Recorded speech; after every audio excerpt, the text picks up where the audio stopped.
Good evening.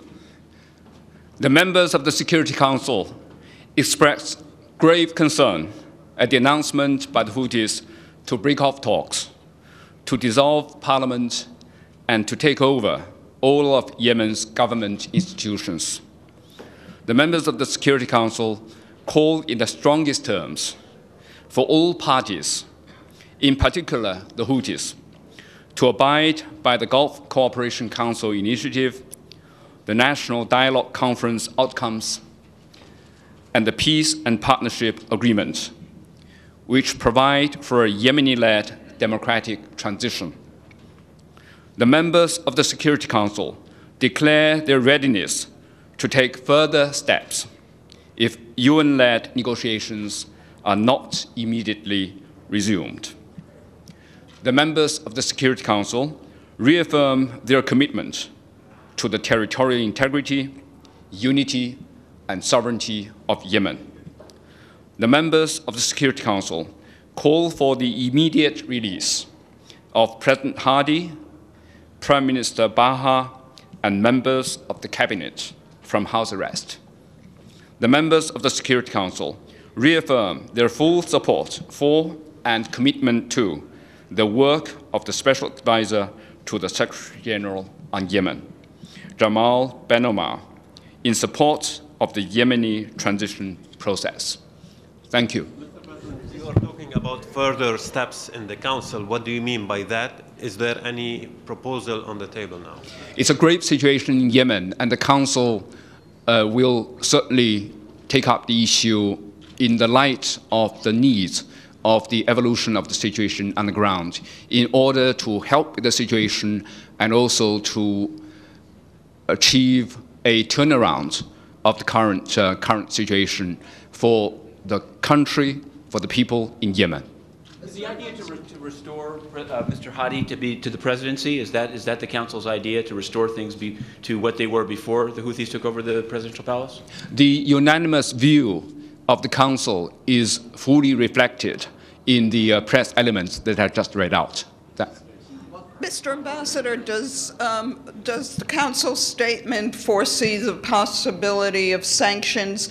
And could you also address the Council's briefing on Syria's chemical weapons and the introduction of the draft resolution on terrorist financing?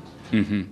The Council, of course, will work as 15 members on the events and the evolution of the situation in Yemen.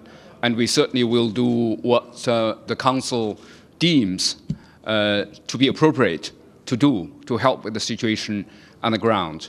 Now, on the destruction of chemical weapons and production facilities, the Council members noted the progress achieved so far, and they believe that it is important to hold to the schedule of the discussion process. The Council members also are extremely concerned over the use of chlorine as a chemical weapon.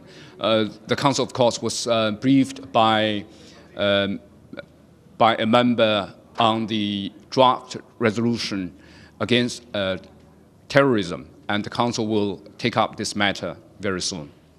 On President Hadi, the President himself said he doesn't want to go back. Do you have any new information confirming that the President wants to come back to power? Because he resigned and he said he doesn't want to go back.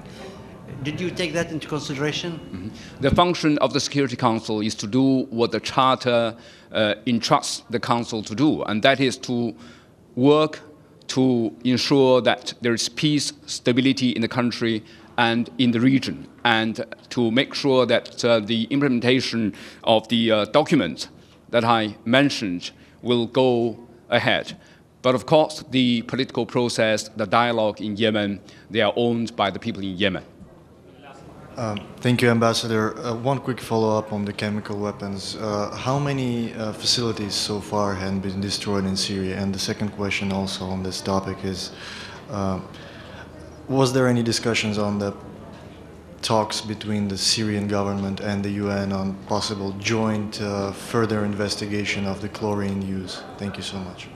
I think the latest details would be contained in the report to be submitted to be transmitted to the Security Council by the OPCW Executive Council.